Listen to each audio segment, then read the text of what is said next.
Success platform channel पर मैं Gautam Sharma UP police के सभी भावी सिपाहियों का हार्दिक स्वागत करता हूं। यूपी पुलिस कांस्टेबल 2024 री एग्जाम में यदि आप सिलेक्शन चाहते हैं तो 30, 35, 32 के समथिंग आपको हिंदी में स्कोर करना अनिवार्य है, तभी आपकी राह बहुत ज़्यादा आसान हो जाएगी। साथ के साथ रीजनिंग में भी आपका 50+ स्कोर होना चाहिए। जो आपकी मैथ का जो पोर्शन होता है उसके साथ आपका रीजनिंग वाला पोर्शन होता है, और जो 37, 38 क्वेश्चन रीजनिंग के आएंगे उनमें भी आपकी अच्छी कमांड होना जरूरी है। ये सिलेक्शन लेने का एक शॉर्ट ट्रिक है। आज की क्लास में हम हिंदी के अति महत्वपूर्ण क्वेश्चन कवर करने वाले हैं, जो सभी आगामी शिफ्टों के लिए अति महत्वपूर्ण होंगे। क्लास स्टार्ट करते हैं। क्वेश्चन नंबर फर्स्ट, निम्नलिखित में से किस मुहावरे का अर्थ अनहोनी होना होता है? क्वेश्चन नंबर फर्स्ट का राइट आंसर होगा ऑप्शन नंबर बी, मेंढकी को जुखाम होना। बात करें मेंढकी को जुखाम होने का मतलब क्या होता है बच्चों? अनहोनी होना। Next question, question number second, बच्चा में पन प्रत्यय जोड़ने से निर्मित शब्द होगा। बच्चों इसमें प्रत्यय, एक क्वेश्चन आपका प्रत्यय का आता है, एक आता है आपका उपसर्ग का। प्रत्यय क्या होते हैं? प्रत्यय जो शब्दों के लास्ट में जुड़कर उनका अर्थ बदल देते हैं उनको प्रत्यय कहते हैं। उपसर्ग कहाँ लगते हैं बच्चों? प्रारंभ में जुड़कर शब्दों का अर्थ बदल देती है। बच्चा में पन जोड़ दोगे क्या बन जाएगा? बचपन। ऑप्शन नंबर डी आपका राइट आंसर होगा। क्वेश्चन नंबर थर्ड, कौन सा उपसर्ग आचार शब्द से पूर्व लगाने पर इसका अर्थ जुल्म हो जाता है? आचार, आचार बोले तो अत्याचार। अत्याचार को तो आपने सुना होगा। अत्याचार का अर्थ क्या होता है बच्चों? जुल्म। तो इनमें कौन सा हो जाएगा? अति जुड़ जाएगा। जैसी अति को आचार के साथ लगाओगे क्या बन जाएगा? अत्याचार बन जाएगा, जिसका अर्थ क्या होता है? जुल्म होता है।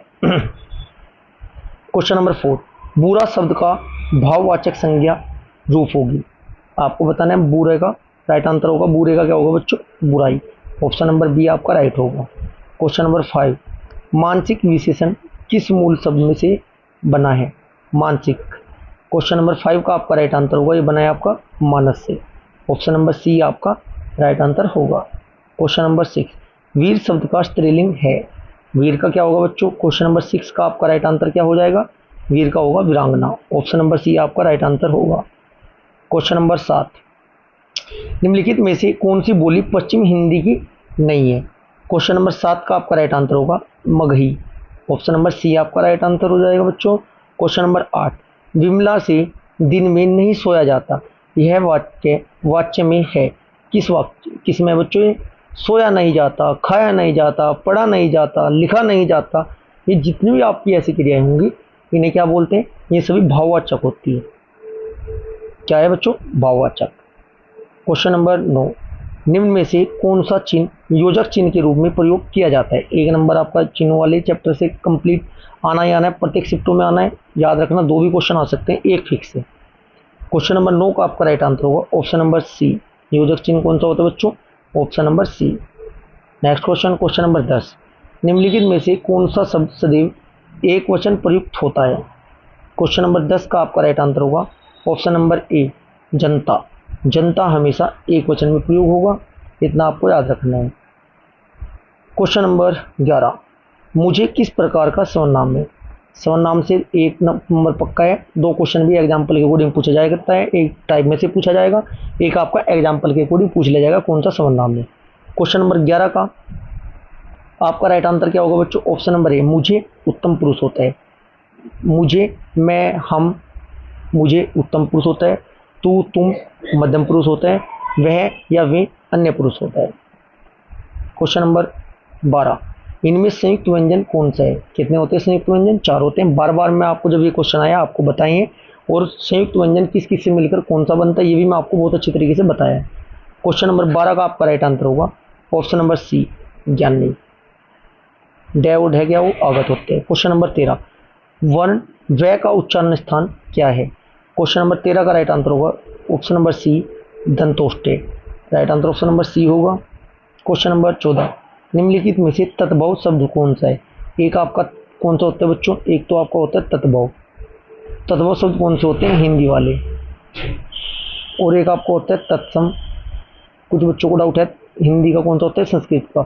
इसमें से लगा हुआ है, से आता है ना, तो जिसमें से होगा वो कौन से होंगे? आपके संस्कृत के होंगे। अब बताओ हिंदी में क्या कौन सा शब्द लिखा हुआ है? वही आपका राइट आंसर होगा। क्वेश्चन नंबर 14 का आपका राइट आंसर होगा छाता।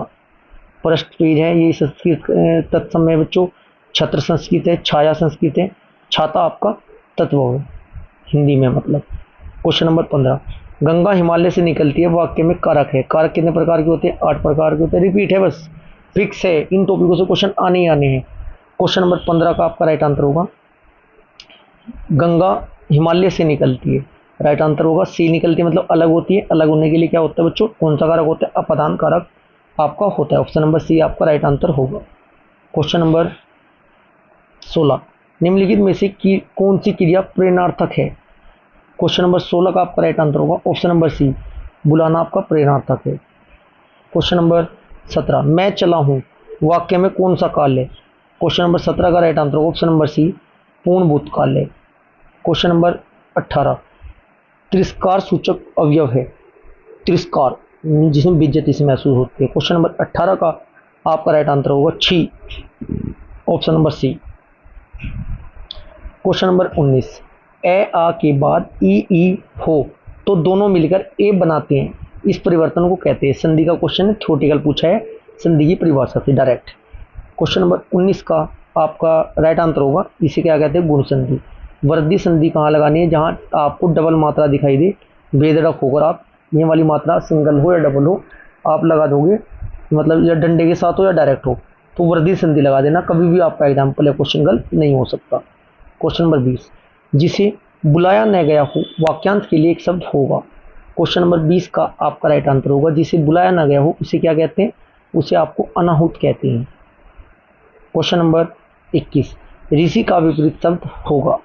क्वेश्चन नंबर 21 का आपका राइट आंसर होगा ऑप्शन नंबर बी, संसारी। क्वेश्चन नंबर 22, तिमिर का पर्यायवाची शब्द होगा। तिमिर का विलोम शब्द क्या होता है बच्चों? तिमिर का विलोम तो होता है आलोक, लेकिन यहाँ विलोम नहीं पूछा है, यहाँ पर पर्यायवाची शब्द पूछा है। क्वेश्चन नंबर 22 का आपका राइट आंसर होगा तिमिर होता है अंधकार। Right answer option number B. Question number 23, लंगोटी में भाग खेलना लोकोक्ति का सही अर्थ है। क्वेश्चन नंबर 23 का आपका राइट आंसर होगा ऑप्शन नंबर ए, दरिद्रता में आनंद मनाना। नेक्स्ट क्वेश्चन, क्वेश्चन नंबर 24, माला फेरत जुग बया फिरा न मन का फेर, कर का मन का डारी ते मन का फेर। उपयुक्त दोहे में कौन सा अलंकार है? अलंकार में वो आपको बहुत अच्छे से कवर करा चुका हूँ, हिंदी की प्ले लिस्ट में जाकर एक बार देखिएगा जरूर। एक भी एग्जाम्पल, एक भी थ्योरी वाला क्वेश्चन, एक भी आपका उदाहरण, एक भी गलत नहीं हो सकता अलंकार से, यदि आपने हिंदी की प्ले लिस्ट में जाकर अलंकार की 10 से 15 मिनट की क्लास देख ली। क्वेश्चन नंबर 24 का आपका राइट आंसर होगा, मन का दो बार है, अलग अलग अर्थ निकल रहा है, अलंकार होगा यमक अलंकार। क्वेश्चन नंबर 25, जड़ का अर्थ है। क्वेश्चन नंबर 25 का राइट आंसर होगा मूल, कारण या मूर्ख, जड़ का अर्थ होते हैं। क्वेश्चन नंबर 26, चीर का अर्थ क्या है? क्वेश्चन नंबर 26 का राइट आंसर होगा एक चीर का अर्थ तो होता है बच्चों। क्वेश्चन नंबर 26 का आपका राइट आंसर क्या हो जाएगा बच्चों? एक चीर का अर्थ होता है पुराना, एक चीर का अर्थ होता है कपड़ा। क्वेश्चन नंबर 27, गोबर गणेश यह किस समास का उदाहरण है? क्वेश्चन नंबर 27 का आपका राइट आंसर होगा यह आपका अधिकरण तत्पुरुष का है। क्वेश्चन नंबर 28, रक्त मांस के सड़े पंख में उमड़ रही है महाघोर दुर्गंध, रुद्र को उठती समासा। उपयुक्त पंक्तियों में इनमें से कौन सा आपका रस है? आपको ये बताना है। राइट आंसर होगा ये आपका अद्भुत रस है, ऑप्शन नंबर ए आपका राइट होगा। क्वेश्चन नंबर 29, साकेत महाकाव्य की रचयिता है। क्वेश्चन नंबर 29 का राइट आंसर होगा option number B, Sumitranandan Pant ji है। क्वेश्चन नंबर 30, कामायनी महाकाव्य की रचयिता कौन है? क्वेश्चन नंबर 30 का आपका राइट आंसर होगा option number D, Kabirdas ji. Question number 31, Prithviraj Raso किस काल की रचना है? क्वेश्चन नंबर 31 का आपका राइट आंसर होगा ये किस काल की रचना है बच्चों? Right answer option number B, रीति काल की। Next question, question number 32, Makhanlal Chaturvedi को किस रचना के लिए साहित्य अकादमी पुरस्कार मिला है? क्वेश्चन नंबर 32 का आपका राइट आंसर होगा option number D, him Tarangini. कौन सी बच्चों? हिम तरंगिणी। क्वेश्चन नंबर 32 का आपका राइट आंसर हो जाएगा हिम तरंगिणी। प्यारे बच्चों, आज की क्लास हमारी यहीं पर समाप्त होती है। यदि आपको क्लास अच्छी लगी है तो ज़्यादा से ज़्यादा लाइक करें वीडियो को। यदि चैनल को आपने अभी तक सब्सक्राइब नहीं किया तो चैनल को सब्सक्राइब जरूर करें। Thank you.